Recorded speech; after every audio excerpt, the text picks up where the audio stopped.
Welcome in, Shea Norling, Pat the designer. Actually, apparently I'm hosting with Cam Newton today. You like it? You like it? If you're not watching on Twitch and YouTube, Pat is in a blue sport coat with a fedora. Yeah. I don't know if this counts as fedora. Is this fedora? It's more just a hat. More just flat. See, Pack, it feels like a fedora a little bit. It's not quite a fedora. The fedora is shaped differently. Yeah. It's like you look like the Undertaker. I'll take that. You look like Cam Newton. I'll take that as well. Which, listen, that's probably a compliment. Boys, both guys that are well paid. 100%. Just walked in today, and look, this is the second day in a row. We did the Chicago Bears podcast, available on the ESPN Chicago app yesterday. Yeah. And I don't know what's gotten into you with the suits, but you are making everybody you host with look slovenly by comparison. You look great, dog. I keep telling you, look great. I'm in a Old Navy hoodie and blue jeans, and I'm standing next to a guy who's dressed like Cam Newton. It's all about how you put it out there, dog. Kanye West would sell that outfit right there for $1,500. I'm gonna leave that alone. Yeah, Pat, it's a good day. We don't need to make it a bad day. It is a celebration today because the Bears did something I don't know that anybody really believed that they would do, whether you thought it was the right decision or the wrong decision. They went out and got the guy. Yeah. The guy everybody seemingly wanted. The guy that was going to cost the most money.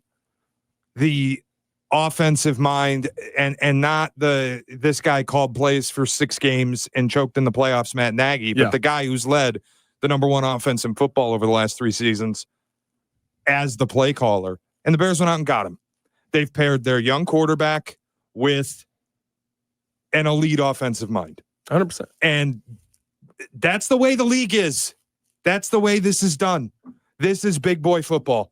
I think yesterday, for me, there's 2 things. One, Kevin Warren is the biggest winner of the day. He just is. You had a situation this season where you had to make multiple decisions you've never made in the history of this team. One, you had to fire a head coach in season. That didn't happen before Kevin Warren was here. He came here. It happened. Yep. 2, you had to go out and shop at the very top of the shelf, the highest paid guy, who I don't know what the actual number is. I've seen all kinds of numbers online, but it 13, sounds like 15, 18. It sounds like a lot of money. At least $13 million. Like you had to drop a bag to get this dude. Another thing this organization historically has not done. Yes. Did not do before Kevin Warren got here, has now done it. That Kevin Warren's here. He's the winner of yesterday. Whether this works or not down the road, we got years to talk about it. And I do say years. We're going to have months to break down how this becomes successful and what Ryan Poles needs to do to surround Ben Johnson with adequate personnel. But today is a party. Today is a day where Bears fans, you guys deserve this, man. Yeah. You just saw your team do the thing that you never thought they would do. They went out and bought the best guy. And not just that. You're also going to go out and get a former head coach to be an assistant. You're going to put a former head coach on the staff. That is wildly important. Yeah. You're hiring a first-time guy, and you're going to assist him with a defensive coordinator, in all likelihood, Dennis Allen, who is a former head coach. So you will have the leadership chops everybody wanted on the staff. It checks every box. Offensive mind, check. Young head coach, check. Somebody developed the young quarterback, check. Get a head coach on staff who's done it before and understands what it takes, check. Can help them along the way. And you may still have the ultimate dagger behind your back. You could poach Hank Fraley from the Detroit Lions. You could weaken the division rival and the reigning division champs even more than you already have. This is big boy football. Yep. And I'm so impressed that the Bears actually went out and did it. 100%. Listen, this is one of those days where you should feel proud of the people that you have up there. We haven't had many of those during this season. We haven't had many of those during the offseason. I still don't know if I agree with the way that they went about getting here. But guess what? I was the kid that could do some of the math in my head and just put the answer down on paper. Other kids had to show their work. I didn't feel like the teacher needed me to show my work, and the teacher would usually give me a bad grade because of it. The Bears went about the show your work path, had a bunch of names out there, had a bunch of people they wanted to interview. They wanted to figure out what they were looking for price-wise, name-wise, head coach-wise, but they knew that they wanted to end up with Ben Johnson. They went out and took the big shot, and I love that this team actually did what we've been begging, Shea, not just a team, every team in Chicago to do.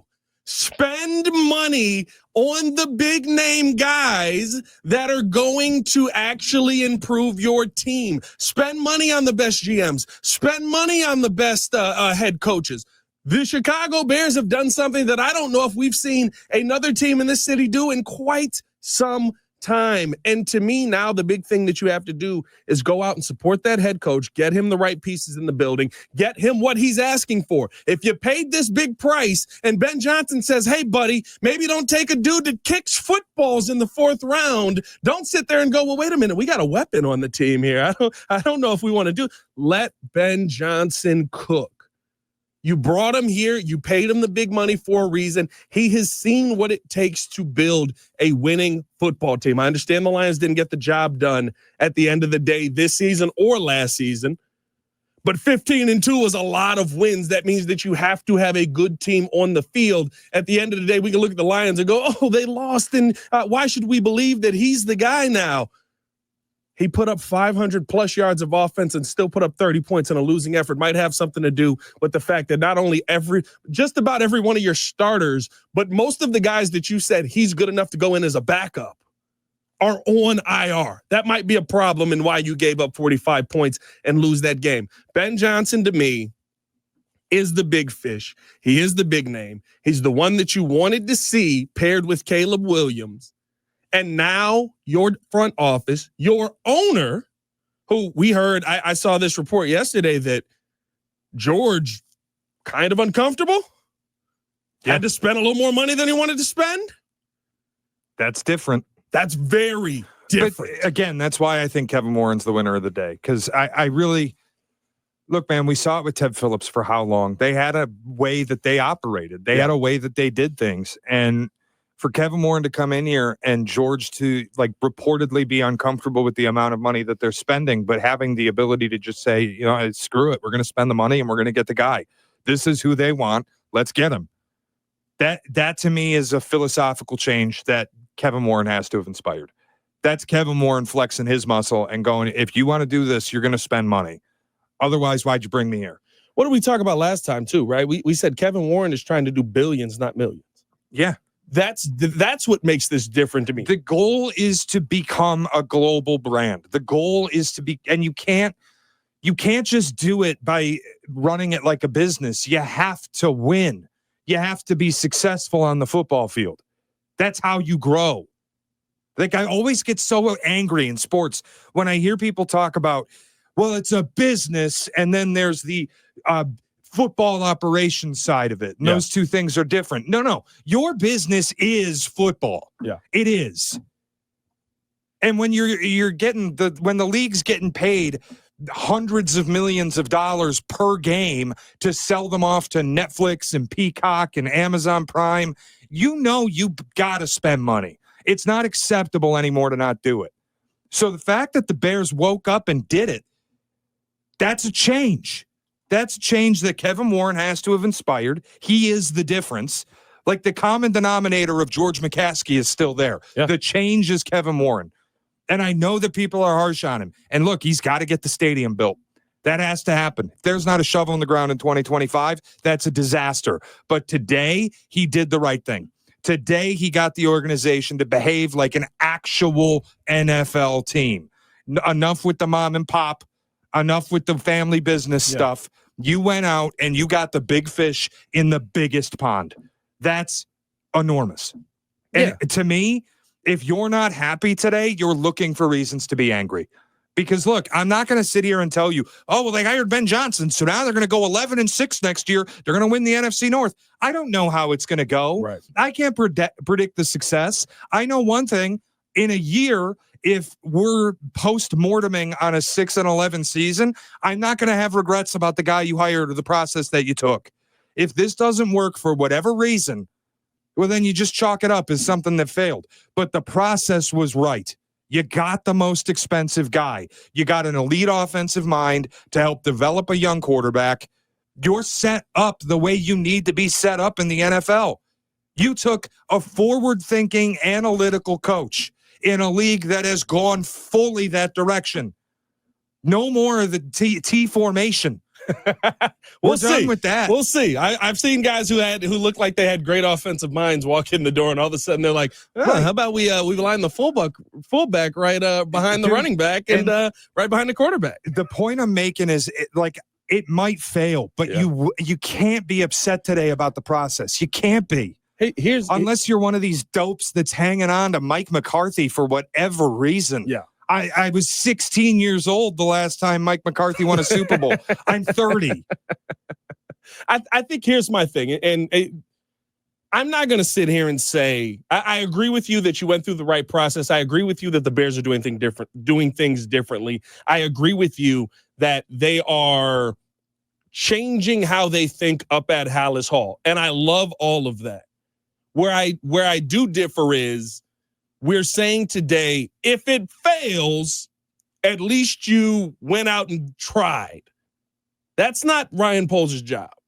Ryan Poles' job is to get it right. Ryan Poles' 100%. job is to evaluate all of these coaches. And here's the thing. It's not just get it right. You got your guy. You were all in on Ben Johnson. You were excited about Ben Johnson coming in. You canceled everybody else. You said, hey, y'all out there? We don't need y'all. Go home. We don't want to talk to you.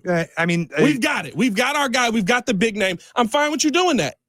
When you do that, you do have to be right. Yeah, of course. When you go through the drafts, when you go through all of these things, when you're very as confident as we saw the Bears last season, there's a reason Bears fans were like, dog, like what the heck happened here? You were telling us this team was going to be hard to make. I'm not going to sit here on the radio and tell you that if Ben Johnson doesn't work, we shouldn't be upset about it if somebody else does work. That's just the NFL. No, I can't get on board with that. If Ben Johnson doesn't work here and Mike Vrabel has wild success in New England, I will not go, well, you missed. You were never hiring Mike Vrabel. He was slated to New England.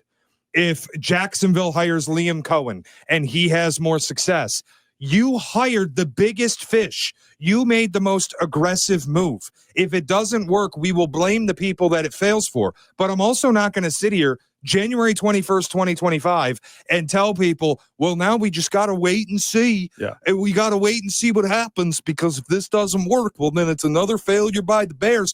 No, dude, let's celebrate the fact that they actually did things right today. I think if it doesn't work a year from now, we'll do those shows. But today, this process is right. It's different. It's new. It's fresh. And it's the way the NFL is going. No. Today, you should be excited. Today, BJ Day. This is a great day for the Bears because it caps off everything that we thought we were seeing. Remember during the season, we're like, okay, they fired a head coach in the season. They've never done this. Is there change coming? All right, maybe there's more change than we think's coming. It seems like Ryan Poles is possibly getting fired here. Maybe there's a ton of change coming. Okay, we fired a coordinator. Are they really changing how they want to do things? We're hearing the reports coming into the end of the season that the Bears are clearing themselves and preparing to spend more money than they've ever spent before. Shea, if we're being real, you're talking about bringing in Dennis Allen, possibly. You're talking about bringing in Dan Rizzi. Like these are names. This is big time. You're talking about putting together a staff that, when you're talking millions, are we saying we're getting into the $30-40 million range for a coaching staff just on the top names, not even the guys underneath them? That's something we've never seen this Bears team do before. Celebrate that, Chicago. I can't go along with if it fails, we can't blame them. But I can go along with, you should be excited today. Mike McCarthy felt like Carlos Boozer. Carlos Boozer was a great player here. Love what he did with the Bulls. We wanted LeBron, Chris Bosh, and D-Wade. Well, we wanted LeBron and D-Wade. Carlos Boozer was the consolation prize. Mike McCarthy was somebody that you could say came in, Hey, look, he's going to get you some wins. You're going to be good. I don't know if he wins you a Super Bowl. He makes you a respectable organization again. Maybe he changes the way you do things. We wanted Ben Johnson. If you went out and you got a Joe Brady, you're kind of having that conversation. But the entire time you wanted Ben Johnson. Yep. But Joe Brady looks like Ben Johnson and how he does things. However you ranked it out, if you had 1A, 1B, 1C, you hired 1A. Yeah. That's celebrate that. important. It is. 312-332-3776. Want to get your thoughts on this, your feelings this morning. It's BJ Day. I've never woken up upset about a BJ. I'd love to hear somebody who has.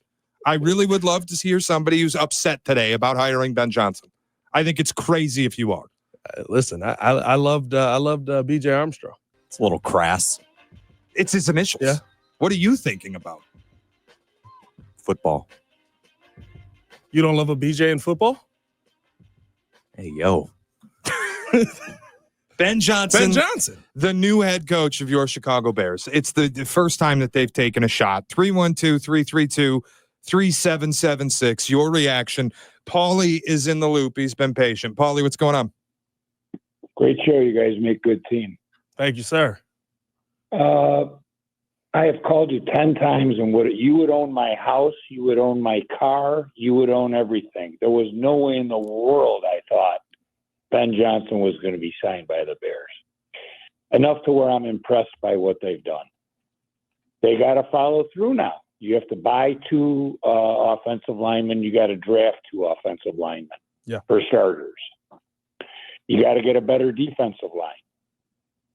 I heard that George was kind of shamed into this. The Tyreek Stevenson situation, they had voted to fine him a game check.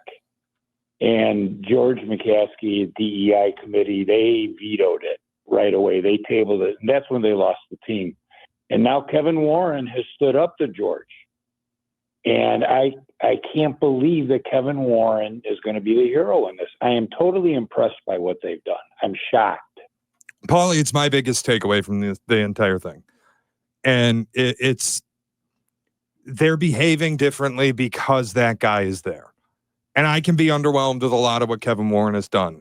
Up until this point, it was a lot of sizzle, no steak. But he just dropped the filet off at my table. On BJ's? That's totally different metaphors. Okay, all right. Out to dinner is a completely different metaphor. All right. Where's your head at? I'm just enjoying the show, man. Listen, Timu Cam Newton over here giving me garbage. Don't you give credit to who you took that from the chat. Am I give wrong? Credit from who you took that they from the chat. They took it from me. I called you Cam Newton the minute the show started with the ridiculous hat and the absurd suit. Hey, listen. I look good, though. As long as you tell yourself that. Hey, that's what they say. Here's the big thing at the end of the day. I agree with Paulie. There was a surprise in this. There was a surprise around the league. Right. That's what we keep hearing. There was Nobody a shock expected this. No one expected this from the Chicago Bears because it's so different from what the Bears do. It's so different from how the Bears operate. This is something we've never seen from them. And it's something that was said. It made George uncomfortable. Now, I also agree with Paulie in this. You can't stop here. You have to keep going. You have to invest in this team. But you have to invest in these trenches. You have the money to do it. Because here's the thing, Shea. What have I said time and time again? Your beef is that you went after wide receivers and you didn't go after the line. You could have invested that money in the line. My beef is you could have done what you didn't want them to do and invested money in the line. And went out and got somebody for either side of the trenches. You could have drafted guys. You could have traded for guys. You could have signed guys. You can't do that anymore. You went out and spent big money on the big fish. Don't win the offseason. Give Ben Johnson what he needs to win games. 100%. But look, man, I think the reality is you hire a guy like Ben Johnson and you pay him the amount of money that you do, and you're spending to find his assistant coaches, and you're not shopping at the middle shelf or the bottom shelf. You're shopping at the top shelf with guys like Dennis Allen and Dan Rizzi. And who knows who the OC is going to be? Is it going to be Hank Fraley? Are you going to really stick the dagger in the Lions and poach their OC coach or their O-line coach to be your OC? You get a little bit of an advantage. This is why I always wanted a play caller. Yeah. I wanted an offensive mind and a play caller to be the head coach of this team, because now your OC position can be used to poach elite position coaches from other teams. And it might be the division rival that just won 15 games. You can neuter them. Yeah.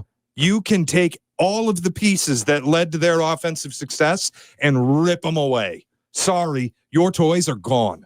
Like, that is how this works. If you steal Ben Johnson and Hank Fraley and make Hank Fraley your OC, which is low stakes because he's not calling plays anyway, you can basically make him an OL coach with an OC name. Yeah. Like, that's the advantage you get from hiring a play caller. It's not just the fact that if you have offensive success, he's not going anywhere. It's also this spot that you have on the team where you can poach elite position coaches. This is a massive advantage. And if they succeed in it, then why would I expect they're not finally going to get serious in free agency? And I would just look, man, they've done it before. The Khalil Mack trade and extension shocked the world once upon a time. That was this organization at a time where they didn't have somebody in the president role that was flexing muscle enough to get them to spend at the very top shelf on a head coach. So why should I not believe they can do it now? Why should I not believe they'll get in the Micah Parsons market if one becomes available? Why should I not believe that they will involve Ben Johnson in what he wants, which will be the line of scrimmage when addressing personnel in the draft? You're paying this guy top dollar. He's going to have a voice in the room. Yeah. And I think the biggest takeaway from it all, Kevin Warren got him to do it, right? The fact that this is the route they went tells me Kevin Warren and George got it done, and now they're getting the F out of the way. Let Poles and Ben Johnson put this thing together, and if it fails, you're going to get rid of Ryan Poles, you're going to get a new GM, and Ben Johnson will still be here to help the young quarterback. Like, this is the right process. And whether it works or not, we'll wait and see, and we'll do those shows if it does, or we'll do those shows if it doesn't. But today, there's nothing negative I can say. No, and the part that's exciting is it seems like you're bringing in other former head coaches who have been in the NFL. That means they have staffs. That means that they have worked with guys who could possibly come in and be your O-line coach. We saw it didn't last as long as maybe we wanted it to, but we saw Lucas Patrick turn into a good player down in New Orleans for at least the first 6-7 games of the season, and we were all like, what the heck is going on down there? What did they figure out? Maybe you bring in Allen's offensive line coach, right? Like, there's all of these things that are now available to you because you're spending like a real organization, and you're not sitting here letting the fact that you have to throw a few millions of your billions away to get the best of the best in here. I think that I've said this, like, this is Kevin Warren saying it's easier to build a stadium. It's already hard. The Kansas City Chiefs are struggling to get a new stadium. They've been to so many Super Bowls, and they're struggling to get a new stadium. It's definitely got to be hard if you got 4 wins. For us to get this stadium done at a rate we want, we need to spend the millions so that we can get to the billions. I love that this organization is finally starting to operate this way. I love the fact that you said everybody else in the equation is still here. The only thing new is Kevin. And is this his biggest day as the Chicago Bears president? Is this his best day as the Chicago Bears president? Undoubtedly for me. Like I said, man, it was all sizzle, no steak, and now there's steak. Like, you can say all the things he said. We're going to build a world-class stadium. Yeah. Well, last I checked, the shovel's not in the ground yet. Yeah. We're going to hire a world-class head coach. Well, I don't really believe you until you do it. Well, now you've done one of those things. Yeah. It's the first time that the decision has met the message. And Shea was proven right. He said this is the most coveted job in football.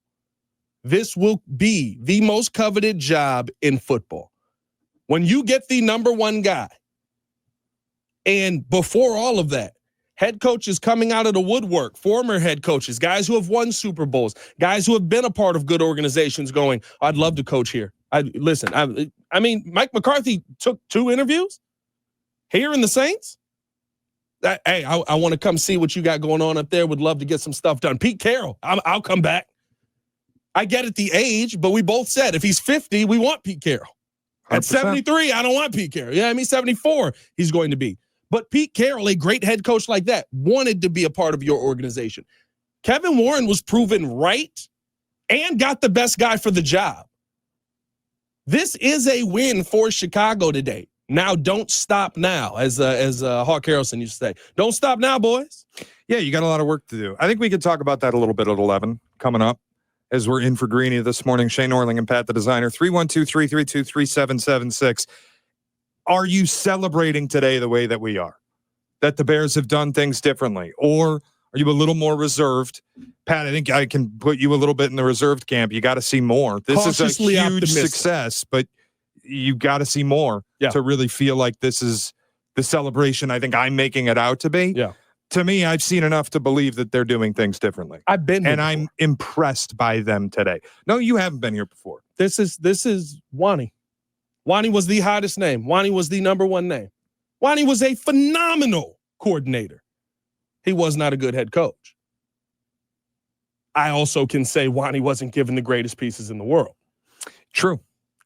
That's where the disconnect came from that situation. I don't know. I wasn't in that building, but from what I saw, he wasn't a great head coach and didn't have the best talent. Ben Johnson may end up being a great head coach. Are you going to give him the talent? Now, that's kind of that question. When that talent goes away, can Ben Johnson still be that guy? We saw that offensively.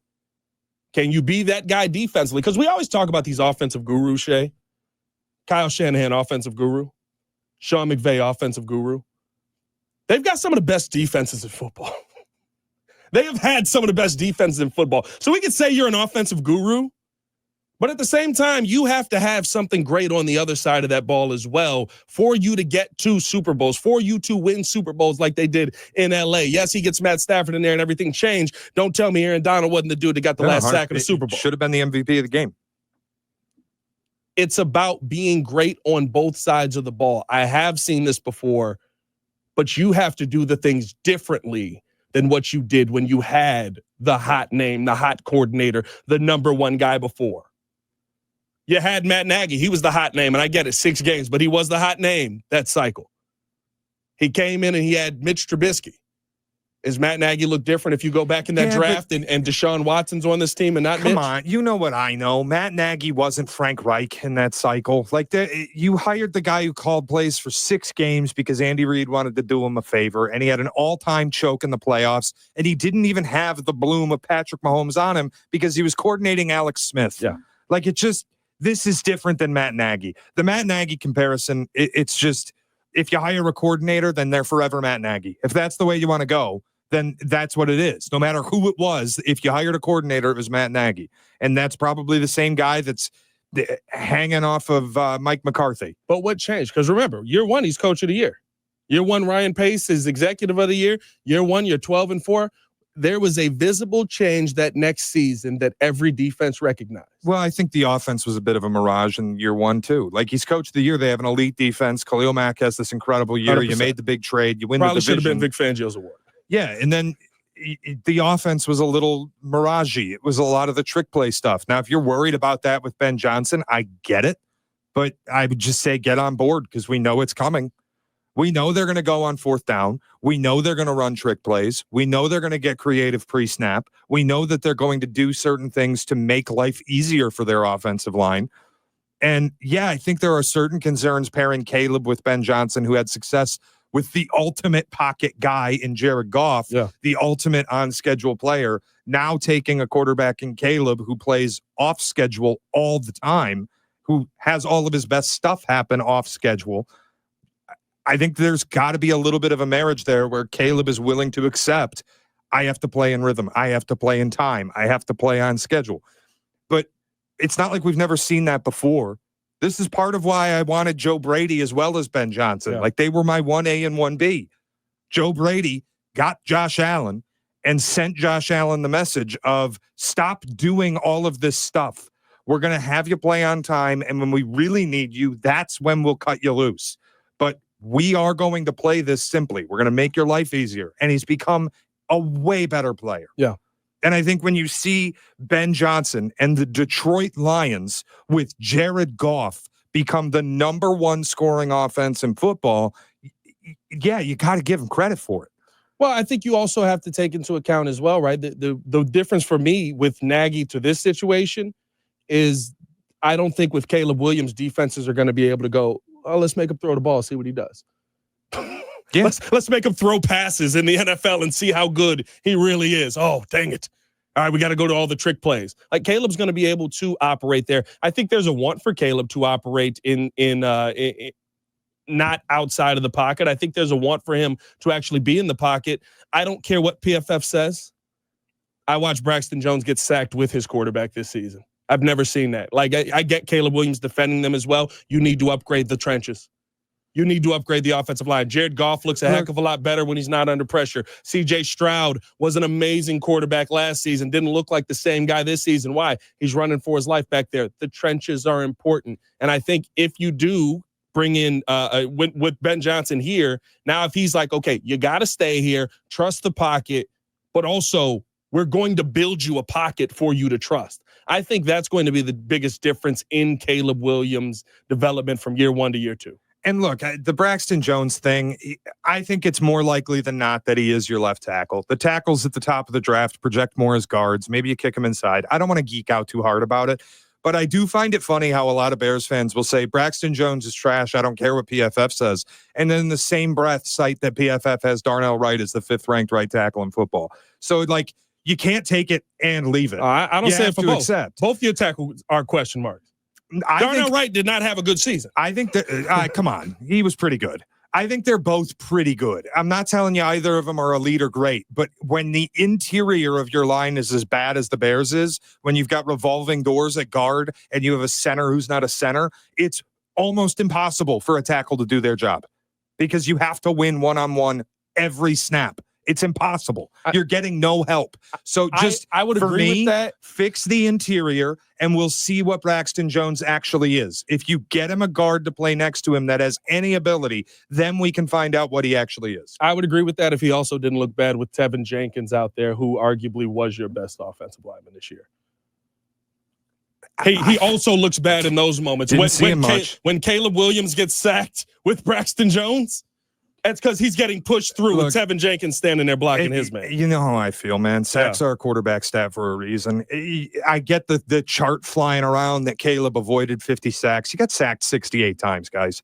You can't get sacked 68 times. It's going to be the number one priority for Ben Johnson and growing this kid as a quarterback. Stop taking sacks. Stop. Get the ball out. Play on time and don't get sacked. And they will do things to make the O-line's life easier. They're going to do a lot of pre-snap motion. They're going to try to confuse the defense. They're going to try to bait defensive fronts into places where they want them. They're going to make life easier. That's what he's done in Detroit with Jared Goff. I have no reason to believe he can't do that with Caleb Williams.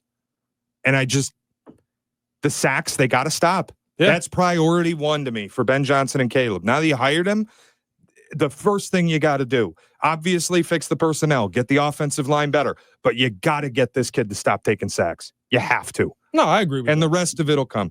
312-332-3776. PJ's in Lakeview. He's been patient. PJ, what's going on? PJ. Hey, thanks for taking my call. I just have a quick question. I'm more of a casual fan, and I'm certainly excited for this hire. But can you explain to the casual fans why we should be as enthusiastic as everybody else is? I guess my perspective is that this man, Mr. Johnson, is coming from an offensive coordinator position to now a head coach. Why should we be excited to have someone with no experience as a head coach to come in and to right this ship, so to speak? PJ, I'll never really understand why automatically the head coach with experience is inherently less risky. We see them fail twice all the time. Yeah. Josh McDaniels had head coaching experience when he went to the Raiders. He failed. Like Frank Reich had head coaching experience when he went to Carolina, and I don't think he was treated particularly right in Carolina, but he was fired after 8 games. Yeah. Like the experience thing, it's all a crapshoot, man. It really is. And I look at the playoffs this year. You've got first-time head coaches like Kevin O'Connell and Dan Campbell winning 14 and 15 games each. You've got first-time head coaches like Matt LaFleur dragging the deadbeat Packers to 11 wins. Yeah. This is what wins. And yeah, you got to get the defensive coordinator position right. But if we believe what we're being sold, it will be former head coach Dennis Allen in that role, which means you will have a former head coach on staff.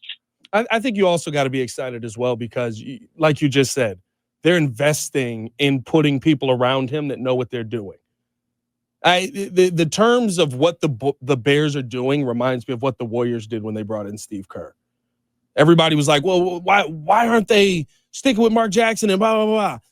They wanted the best staff in the NBA so that they could get over the hump. Steve Kerr walked in. I think he had three former head coaches on his staff to help him learn how to be a head coach in the NBA his first time, and he wins a championship.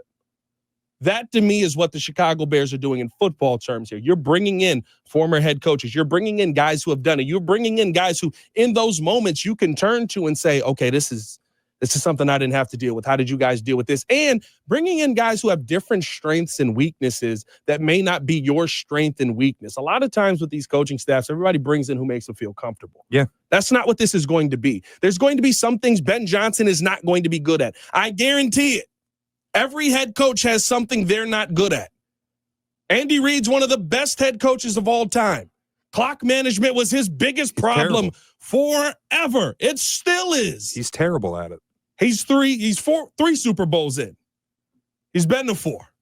I think he's got somebody on his staff who helps him along to get that little extra oomph that, okay, this is not my great spot. I'm going to need some help here. Made official yesterday, a big move. And boy, has it deeply affected the Lion fan out there. Pat, I don't know if you've been paying attention to social media, but this is a sign to me that you did well with this hire. Not that I needed more. Like, this to me is an absolute win. You don't need to qualify it.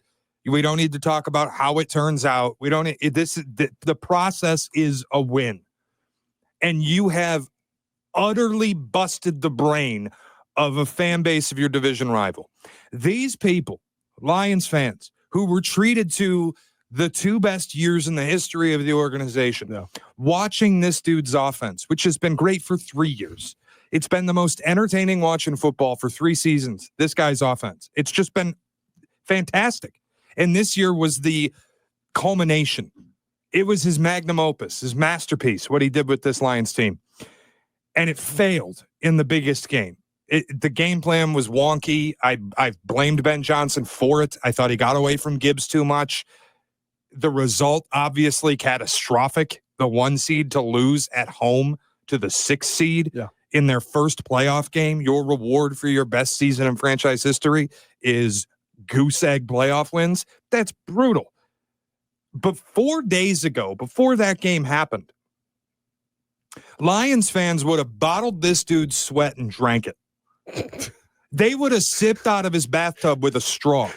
And it has taken us to, starting last night, every time I see a Lion fan weigh in on Ben Johnson, it is, this dude is the worst guy who's ever lived. He's a horrible human being. That's what they're saying about him. They're saying he's a bum, he's a loser, that he was not focused ahead of the playoff game because he was taking, wait for it, Zoom interviews. And building a staff. That he was too committed to building a staff to worry about the game on Saturday. He screwed us, and then he left us high and dry. They are acting like he is the ultimate supervillain of their fan base, of their life as a Lion fan. Yeah. People who suffered William Clay Ford as their owner are acting like Ben Johnson is Satan incarnate because he has left them, because he did what everybody does. He took interviews to be a head coach and, surprise, spent his bye week figuring out who his assistants would be. Yeah. Duh. Not even that, Shea. He left you after coming back to you, though. Right. He twice. gave you 2 more years. He came back to you twice. I'm trying. I want to win here. I want to be with you. I love you, Detroit. This is the best part of this. I think, and I don't know. We had a conversation on the Chicago Bears podcast. I have standing beef with Detroit. So I don't know what they know or don't know up there. It doesn't seem like there's a lot of smart on the internet with this process. Do they not know you have to have a coaching staff in place to take head coaching interviews? It's like not a it's so confirmed funny. like these are the exact guys I'm going to hire, because you do have to interview those coaches, but you have to have a list of, okay, who's your offensive coordinator going to be, who's your defensive coordinator going to be, who are you thinking to bring in on the offensive line, who are you going to fill this in? Like I know this as well because we just had Greg Gabriel on the Chicago Bears podcast and he was laughing about this as well. Like people are upset about him not having his staff or having his staff already in place. You have to. You're not getting a head coaching interview if you don't have a staff in place. I love it. I love it. I love relishing in the tears. You want to know why? Because it just goes to show you, no matter how much success he had there. And by the way, in your time there, he was the fifth best offense, and the best offense. They will turn on you if you leave no matter what. Yep. And by the way, his last game there, he gave you 500 plus yards of offense and 31 points with Jared Goff playing one of the worst games of his life. It's just so funny to me, man. The way that they are now slandering him into being a horrible human being. They literally would have drank his bathwater 4 days ago. Kevin Durant, Scarlett Johansson style. If I had offered a Lion fan Ben Johnson's bathwater 4 days ago before the Commander game kicked off, they would have drank it. And now he is their devil.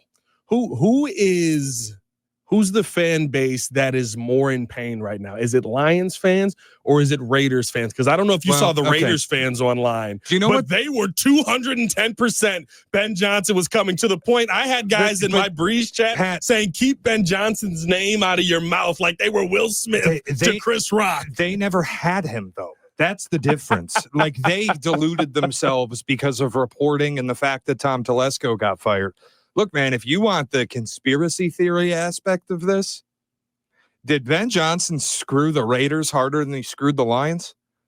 Did he have an interview with Tom Brady that Tom Brady got duped into thinking went so well, they effectively leaked this hire's a done deal, despite multiple national talking heads or reporters going, it's not really done. Everybody in Raider camp is like, this is over. They fired their GM. And Sunday night, who'd they interview? Lance Newmark, the guy most linked to Ben Johnson. Yeah. I genuinely, like tin hat on, conspiracy theory Shea, did Ben Johnson get Tom Brady to fire his GM and interview the guy most connected to him, fully believing he was getting Ben Johnson, and then just, oops, I'm a bear? Listen. It's incredible stuff. Is this a bigger win than when Nick Foles beat Tom Brady here in Chicago? Is this a bigger win when Tom Brady forgot that it was fourth down? This is massive. I mean, remember how confused Tom looked on the field. He's what? Fourth down? What? This might be the best you've beaten Tom Brady.